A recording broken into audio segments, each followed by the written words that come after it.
여러분 안녕하십니까. 12월이 됐습니다. 올해도 이제 한 달밖에 안 남았는데 여러분들 올해도 잘 마무리하시고 내년에도 건강하시길 바랍니다.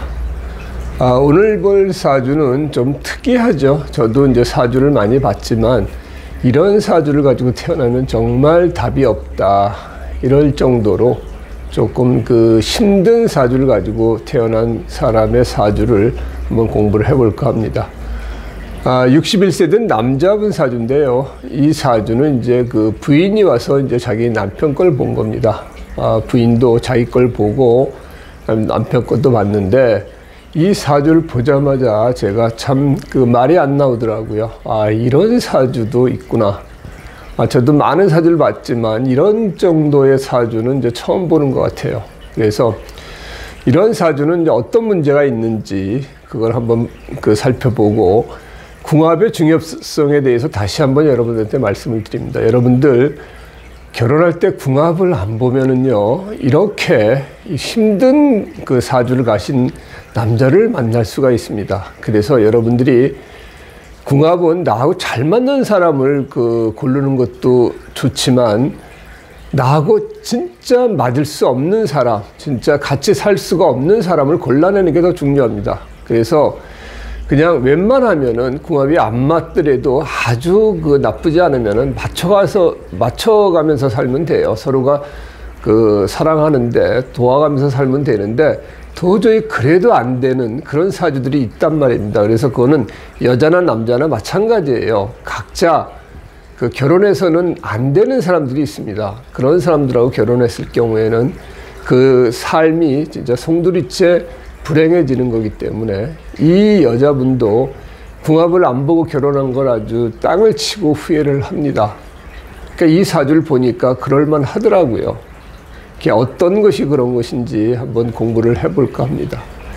이 사주는 정관을 가지고 태어났습니다. 이렇게 따지면 정관격 사주다 이렇게 얘기를 하면은 사람 반듯하겠네 이렇게 이제 흔히들 얘기를 하는데 이제 그게 하나만 보면 안 되는 거죠. 사주를 종합적으로 봐야지 이 사람의 격이 뭐다 이게 중요한 게 아니에요. 그래서 정관이 있으면은 정관을 보필하는 상신들이 제대로 있느냐 아니면 귀신들만 버글버글 해가지고 정관을 극하게 되면은 오히려 정관격이 없는 정관이 없는 사주보다 더 못하다는 얘기죠. 그래서 정관은 가장 귀한 기운인데 그 기운을 극하는 기운으로 꽉 차 있으면은 오히려 사주가 패가 크다 이렇게 얘기를 할 수가 있어요. 그래서 이 사주는 정관을 쓰는 사주에 여기 지금 보면은 상관이 이렇게 옆에 있습니다. 우리가 흔히 상관, 경관, 위화, 백단이라고 얘기를 하는데 상관이 이렇게 정관을 극하면은 되는 게 없는 거예요. 100가지의 안 좋은 일이 벌어진다 하니까 오죽하겠습니까? 그래서 상관이 정관을 극하는데 여기 또 정관이 있는데 여기 또 상관이 또 극해요. 보통 일반적으로 우리가 상관이 정관을 극해도 여기 정도에는 재가 있어서 바로 극하는 것도 있지만 상관생재 재생관으로 관을 좀 살리는 것도 있어서 어느 정도 나쁜 어떤 사주 구성이 되지만 그래도 그것을 조금 해고할 수 있는 기운은 있다 이렇게 보통 사주들은 돼 있는데 이 사주는 철저하게 상관이 관을 치고 또 상관이 관을 칩니다. 그러면은 이 사주가 보는 게 관이라는 것은 내가 지켜야 될 도리 규칙이지 않습니까? 그것을 무시하는 사주가 되는 거죠. 자기 하고 싶은 대로 하는 거예요. 이 사람은 법과 원칙, 도덕 같은 것은 개나 줘버려 하는 그런 스타일의 사람이고요. 그 다음에 관이라는 것은 내가 직장이 되지 않습니까? 그것을 극하니까 이런 사람은 어디 가서 직장 생활을 못 합니다. 그 다음에 자기 직업도 변변히 가질 수가 없어요. 관이라는 것은 내가 일을 해서 어떤 명예를 드높이고 내가 어떤 수입원이 되는 건데 그것을 이렇게 극을 하니까 이 사람은 어디 가서 한 2, 3개월 일하면은 또 금방 이 조직이 나하고 맞지를 않아. 이 사람들은 어떻게 생각하냐면은 자기가 조직에 맞출 생각을 하는 게 아니라 조직이 자기를 위해서 맞춰줘야 된다고 생각하는 사람들이에요. 그러니까 사고방식이 좀 다른 거죠. 그래서 무슨 핑계를 대서 여기는 뭐가 안 좋아서 내가 다닐 수가 없고 뭐가 형편없고 이런 식으로 마치 자기가 부적응자인데 이 사회가 잘못됐다고 생각하는 그런 경향이 많습니다. 그래서 이런 사람들은 이제 하극상을 일으키기도 하고 하극상을 당하기도 한다 이렇게 얘기를 하는데, 그것은 그래도 일간이 어느 정도 뿌리가 있을 때 하는 얘기인데 이분은 뿌리 자체도 없어요. 비견겁죄만 천간에 많은데 이것은 내 뿌리가 돼주는 게 아니에요. 그러니까 이 사람은 자기가 어떤 줏대 있게 뭘 차고 나가지도 못하고 본인이 그냥 회피하는 성격이 되는 거죠. 일 안 하고 노는 거죠. 그냥 일하기 싫고 자기 하고 싶은 대로 하고, 이제 그런 성향이 있다 보니까 제대로 일생 일을 가지고 살질 못합니다.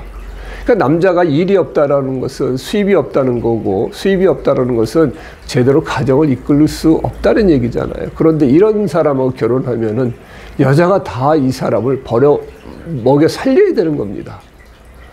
아주 진짜 이 여자분 얘기 말로는 왼수죠, 왼수.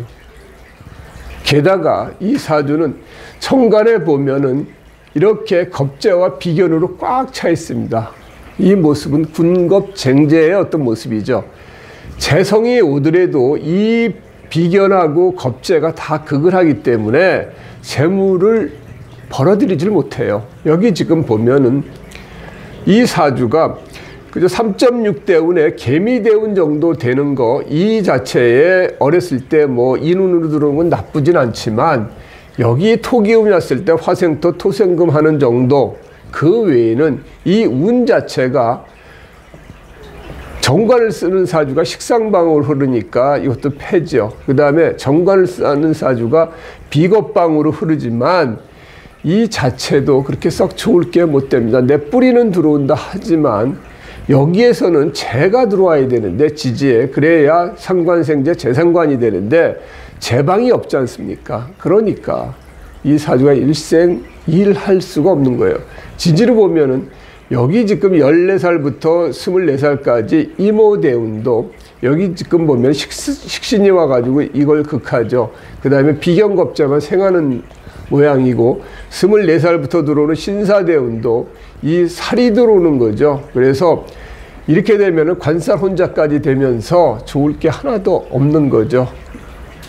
여기 보면은 또 사신 해가지고 상관이 관을 극하고, 그 다음에 여기 관이 들어와 가지고 정관이 제대로 투출된 될 때는 을경합이 돼 가지고 정관을 쳐버리는 거죠.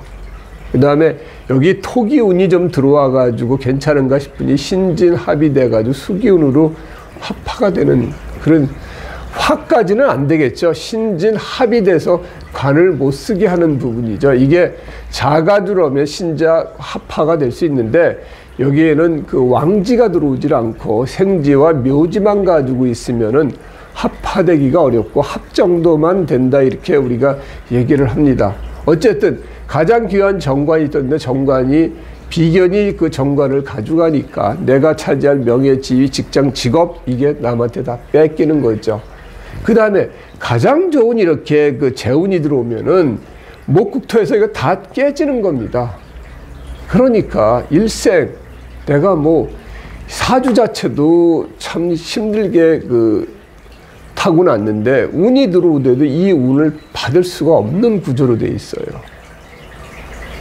그 다음에 여기 겁재, 비견 겁재 들어와 가지고 묘신 합되고 인사신 삼형살 벌어지고요. 이 64대운 정도 되면은 이제 그 비견이 식신을 보고, 그 다음에 여기 보면은 이제 정관이 그 재를 보는데, 이때 좀 그 뭔가 일을 해서 그 재물이 들어올 것 같지만, 그 이분 여자분이 이 사람 앞으로 뭐 그 국민연금을 좀 들어줬다고 그러더라고요. 그때 이제 타는 그 돈 아니냐 이런 식으로 얘기하는데, 이분은 하여튼 일을 안 한대요. 안 하고 그냥 그 친구들하고 놀고 자기 하고 싶은 대로 하고. 왜 이혼을 안 했냐 그랬더니 이혼하면 칼로 죽여버리고 다 죽여버리겠다 이런 식으로 협박까지 하면서 그 이 여자분이 이제 애들이 둘이 있는데 딸 하나고 이제 아들 하나 있는데 딸은 아버지 뵈기 싫어서 그 나가서 살고 아들도 그 아버지하고 말도 안 하고 그냥 게임만 하고 직장은 다니는데 그런 식으로 산다고 그러더라고요. 여기 지금 보면은 관을 치잖아요. 남자한테 관사를 이제 자녀가 되는데 그것도 다 극을 하는 거죠. 그래서 자식 먹으라고 엄마가 이제 반찬 다 해놓으면 이제 이 아버지가 다 먹어치우고 하여튼 그 자기가 궁합을 안 보고 결혼한 걸 땅을 치고 후회를 하더라고요. 근데 그분 사주도 중살로 돼 있어가지고 남자 그 덕이 좀 약하지만 그래도 그 살인 상생을 해가지고 자기가 뭐 힘들게 뭐 이제 뭐 청소 같은 일을 해가지고 살고 계시는 그런 분인데 그렇게 이제 아내가 힘들고 어렵게 일을 하면은 남자가 분명히 같이 자기가 도와서 뭘 해야 되는데 이 사주 가지고는 그런 걸 안 하죠. 그건 나 모르고 나는 내 하고 싶은 대로 하고 돈 갖다 주면 갖다 쓰고 친구하고 놀고 이런 식으로 이제 사는 사주가 되는 거죠. 인성운도 없어서 윗사람 덕도 없고 상관이 관을 치고 아랫사람 덕도 없고 무제사주에다가 그러니까 돈 아버지 여자 덕도 없고 상관이 관을 치니까 자식 덕도 없고 이런 사주로 많이 태어났습니다. 그러니까 이런 사람은 어떻게 살아야 될까요? 글쎄 종교인이 되면 어떨까요? 그런데 이런 분이 아마 그 절 같은 데 들어가서 산다 그래도 그 절을 깨지 않을까요? 뭐 인이 있어서 수양을 하든지 공부를 해야 되는데 그러지도 못하고 하여튼 어떻게 보면은 거지 사주고 어떻게 보면 노숙자 사주죠. 이 사주는 솔직히 얘기해서 그런 사주입니다. 이 사주가. 그러니까 이렇게 태어난 사람은 또 얼마나 힘들겠어요. 본인도. 그래서 우리가 사주팔자를 부정하고 싶어도 부정을 못합니다. 그리고 여러분들 꼭 궁합을 보세요. 좋은 사람을 만나기 위해서 보는 게 아니라 나하고 진짜 안 맞는 사람, 진짜 그런 사람을 피하기 위해서라도 궁합은 꼭 봐야 됩니다. 이 사주 보면 알잖아요. 그래서 여러분들 다시 한번 제가 부탁 말씀드리는데 결혼할 때 궁합은 꼭 보시는 게 좋습니다. 보고 웬만하면 결혼해도 좋아요. 근데 절대 안 되는 사람끼리가 있거든요. 그런 것들은 피하시는 게 좋습니다. 사랑 이거는 그렇게 유효기간이 길지 않아요. 그렇지만 궁합이 안 좋으면 평생을 괴롭힙니다. 그래서 여러분들 반드시 뭐 사주를 믿으시든지 안 믿으시든지 관계없이 자기 일생을 위해서 어떤 이런 것을 피하기 위해서라도 궁합을 보시고 어떤 역술가들이 뭐 제대로 얘기하는 걸 들으시고 여러분들이 참고를 해 주시기 바랍니다.